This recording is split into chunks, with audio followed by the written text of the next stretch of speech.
Bem-vindos ao artigo comentado do mês, agora num novo modelo, um modelo que queremos mais dinâmico e mais interativo, agora em vídeo.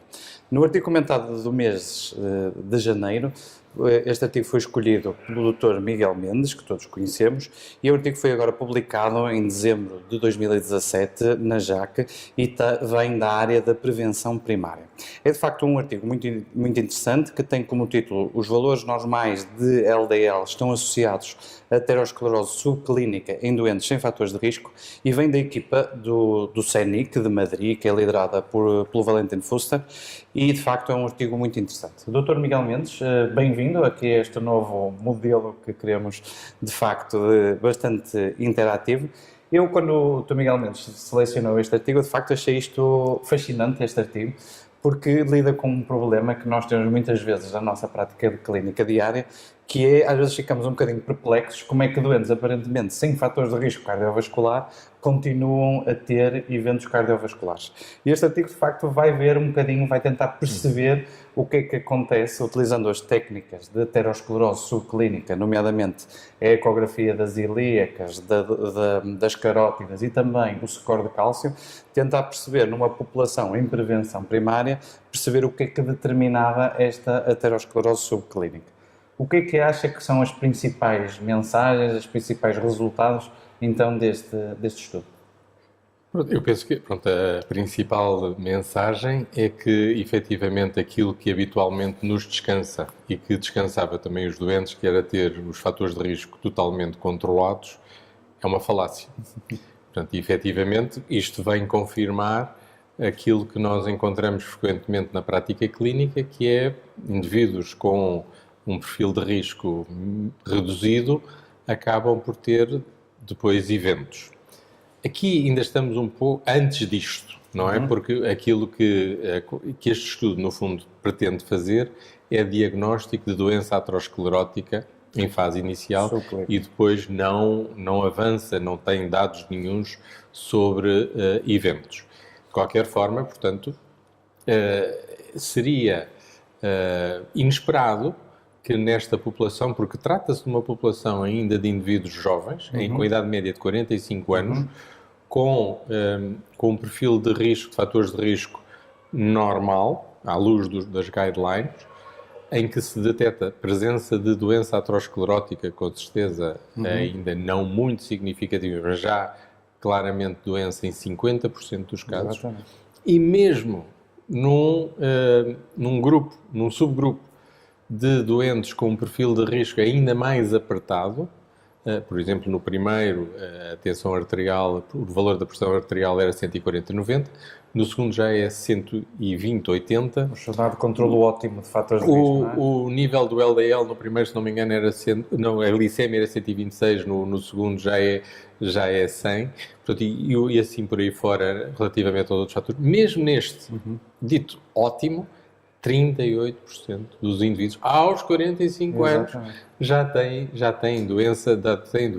E quais foram os principais determinantes, digamos assim, desta aterosclerose subclínica numa população aparentemente saudável? O que o estudo encontra são 4, em análise multivariada, são quatro parâmetros. A idade, desde logo o mais potente, o sexo masculino, depois o LDL, colesterol e a hemoglobina A1C. É curioso que o artigo acaba por ter um título quase que jornalístico centrado no LDL, quando, enfim, na prática há fatores de risco que estão, enfim, identificados perfeitamente e até com uma potência estatística superior. O título não estará errado, porque é apanhado, e muito bem, como o único que é modificável, ou o mais modificável. E nesse aspecto os investigadores fazem bem a chamar a atenção. Mas face à tua pergunta de outros fatores de risco, logo aqui, portanto, saltam com grande valor, com grande peso, a idade e o sexo, mas por outro lado também, aliás, os próprios investigadores chamam a atenção nas limitações pronto, há sempre o fator de risco, por exemplo, de fumador passivo, que não está considerado e será seguramente muito difícil de considerar em qualquer outro estudo. E também, por exemplo, a poluição atmosférica, que também, pronto, nós sabemos, temos tido conhecimento que há N fatores de risco. De qualquer das maneiras, eu não acredito que o problema do risco, portanto, da presença de doença, que esteja muito ligada a fatores de risco muito ocultos.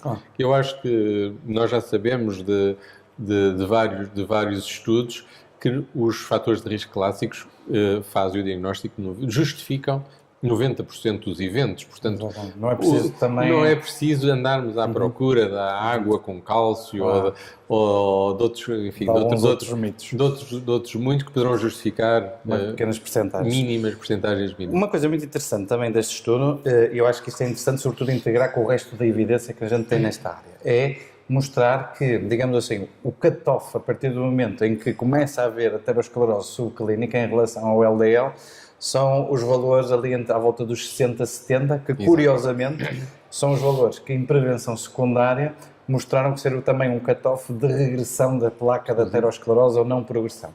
O que é que lhe parece isto e como é que vê isto integrado com a evidência de facto dos dados de prevenção secundária? Acha que é mesmo este o valor-chave a atingir? Bom, portanto, assim? neste estudo, sim. Quer dizer, neste estudo, sim, o resultado está aqui. Há alguma fragilidade porque o número de doentes abaixo de 70 é reduzido. De qualquer das maneiras, identifica-se claramente um contínuo de crescimento em termos de frequência, de percentagem de doentes com placas e de doentes com doença mais complexa e multifocal e, portanto, faz todo o sentido realmente raciocinar nesse sentido. O problema, portanto, da nossa prática tem sido sempre o tentarmos, nos fatores de risco, identificar também cut-offs e dizer que, por exemplo, em relação à hipertensão arterial, agora estamos a recomendar mais 130/80, a passar dos 140/90 para os 130/80, como se antes, portanto, antes disso estivéssemos imunes à doença. E, portanto, realmente, para mim, há duas mensagens importantes, mas concretamente em relação a este estudo, é que realmente a doença é causada, os fatores de risco têm uma agressão que é continuada, é um crescendo contínuo em função dos seus valores. Não há números mágicos. Não há números mágicos e não há um cut-off abaixo do qual se fique totalmente imune. Enfim, provavelmente aqui as 50, 60 poderá ser, mas, por exemplo, a prevenção primordial, que é o que está aqui em questão, mas eventualmente em doentes, por exemplo, no pós-infarto, possivelmente, se calhar ainda vamos ter que apertar a malha, reduzir ainda o nível de risco para valores inferiores, porque continua a haver sempre o tal risco residual, não é? Ou remanescente, enfim, como lhe quiserem chamar. E a segunda mensagem? A segunda mensagem é ficarmos a saber que provavelmente a primeira manifestação da doença não acontece nas artérias coronárias. Portanto, no fundo, são o foco da atenção típico e clássico dos cardiologistas. Estamos sempre muito, muito focados no coração e no que se passa nas nossas coronárias. Nem sequer nas carótidas, portanto, que seria para outro órgão nobre, mas efetivamente no território iliofemoral. Nós já tínhamos, talvez não seja surpreendente, porque já tínhamos a noção de que a doença aterosclerótica era muito grave nos doentes com arteriopatia periférica, talvez porque, enfim, a carga se comece, portanto, a manifestar por ali. E isto, no fundo, poderá vir a fazer uma reavaliação dos scores de risco cardiovascular que já integram o cálcio, portanto, passando a integrar, portanto, a presença de doença em vários territórios, e nomeadamente no território iliofemoral, que acaba por ser aquilo onde há a doença mais manifesta neste grupo de doentes assintomáticos e com fatores de risco aparente controlados dentro dos parâmetros que nos satisfazem no dia-a-dia. Ok. Dr. Miguel Mendes, muito obrigado por nos trazer este estudo, de facto, que é muito, muito interessante, e fica aqui o desafio para nos continuarem a acompanhar neste artigo recomendado do mês da Revista Portuguesa de Cardiologia.